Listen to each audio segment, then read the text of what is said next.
दोस्तों इस तरह के प्रश्नों को हल करने के लिए जहाँ पे प्लस और माइनस चिन्हों के साथ अंक जो होते हैं उनका अगर गुणनफल हमें ज्ञात करना है तो इन सभी के गुणनफल निकालने के लिए आपको ये चीज़ पता होना चाहिए, यानी कि ये चिन्हों का नियम होता है। तो सबसे पहले हम इन चिन्हों के नियम को समझ लेते हैं। तो अगर आप इस तरह के प्रश्नों को अच्छे से समझना चाहते हैं तो आप लोग इस वीडियो को अंत तक देखिएगा। अगर आप थोड़ी सी चीज़ भी कुछ मिस करते हैं तो आपको ये अच्छे से समझ नहीं आएगा, फिर आपका डाउट हमेशा के लिए बना रहेगा। तो चलिए सबसे पहले हम इन चिन्हों का नियम समझ लेते हैं। तो देखिए, जब भी प्लस चिन्ह का प्लस चिन्ह के साथ गुणा किया जाता है तो वो हमेशा प्लस ही आता है, और जब प्लस चिन्ह का माइनस चिन्ह के साथ गुणा किया जाता है तो वो माइनस आता है। वैसे ही जब माइनस चिन्ह का प्लस चिन्ह के साथ गुणा होता है तो वो माइनस आता है, और जब माइनस चिन्ह का माइनस चिन्ह के साथ गुणा होता है तो ये प्लस आता है। ठीक है, आपको ये चारों नियम, चिन्हों का नियम याद होना चाहिए। ठीक है, तो आप लोग इसको याद कर लीजिएगा। अब हम लोग आते हैं प्रश्न पे। तो यहाँ पे देखिए -3 का गुणा हुआ है 2 में। ठीक है, तो किसी भी संख्या के आगे अगर प्लस नहीं रहता है तो उसके आगे प्लस छिपा रहता है। ठीक है, हम प्लस लिख भी सकते हैं, नहीं भी लिख सकते हैं। तो 2 के पहले प्लस है कि नहीं, यहाँ पे प्लस होगा, ज़रूर होगा।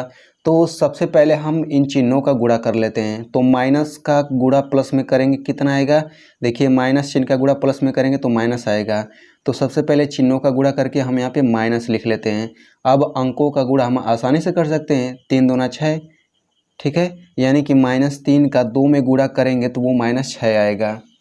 अब यहाँ पे आ जाते हैं तो देखिए इस संख्या के आगे भी प्लस होगा, तो प्लस चिन्ह का माइनस में गुणा करेंगे तो वो कितना आएगा, माइनस आएगा, तो माइनस लिख लेते हैं। फिर 4 का गुणा 3 में करेंगे कितना आएगा, 4 तियाँ 12। तो इस तरीके से 4 गुणा -3 -12 आ जाएगा। अब यहाँ पे देखें तो दोनों संख्याओं के आगे प्लस है तो उनका प्लस प्लस गुणा करेंगे तो यहाँ पे प्लस आ जाएगा, और 2 का गुणा 3 में करेंगे तो 6 आ जाएगा। ठीक है, यानी कि कोई भी संख्या अगर दी गई है और लेकिन उसके आगे कोई चिन्ह नहीं दिया गया है तो उसका मतलब ये होता है कि उसके पहले प्लस चिन्ह छिपा रहता है। आप प्लस चिन्ह लिख भी सकते हैं, नहीं भी लिख सकते हैं। ठीक है, अब यहाँ पे आते हैं तो माइनस का माइनस में गुणा करेंगे तो वो प्लस हो जाएगा। ठीक है, और 5 6 का 30 हो जाएगा। तो आप +30 न लिख करके इसको आप इस तरह लिख सकते हैं, क्योंकि इसके आगे प्लस छिपा रहता है। अब हम लोग इसे समझ लेते हैं। तो इस तरह के प्रश्नों में सबसे पहले हम चिन्ह का ही गुणा करेंगे, लेकिन केवल माइनस चिन्ह का गुणा करेंगे। तो यहाँ पे देखिए -3 3 बार दिया गया है माइनस चिन्ह। तो सबसे पहले इन दोनों का गुणा करते हैं, तो माइनस का माइनस में गुणा करेंगे तो प्लस हो जाएगा, यानी कि इन दोनों चिन्हों का गुणा करने पर प्लस आ गया।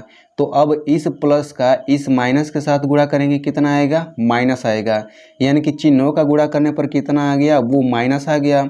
अब अंकों का गुणा हम आसानी से कर लेते हैं, 2 तियाँ 6, 6 5 30, और 30 का 6 में गुणा करेंगे तो ये आ जाएगा 180। ठीक है, यानी कि इस तरह के प्रश्नों को हल करने के लिए हम लोग केवल माइनस वाले चिन्हों को लेंगे, फिर उनका गुणा करके जो रिजल्ट आएगा वो चिन्ह लगा लेंगे, फिर अंकों का गुणा करके इस तरह लिख लेंगे। अब मैं आपको एक प्रश्न देता हूँ, आप लोग उसे हल करके कमेंट में जवाब दे दीजिए, तभी तो मुझे पता चलेगा कि आपको अच्छे से समझ आया है। तो प्रश्न है -3 गुणा -2 गुणा -1 गुणा -2 गुणा 2 बराबर। तो इसको हल करेंगे तो कितना आएगा, वो हल करके आंसर कमेंट बॉक्स में दे दीजिए। तो अगर आप मैथ में कमज़ोर हैं तो ये चैनल आपके बहुत काम का है, इस चैनल को सब्सक्राइब कर लीजिए। मिलते हैं अगली वीडियो में।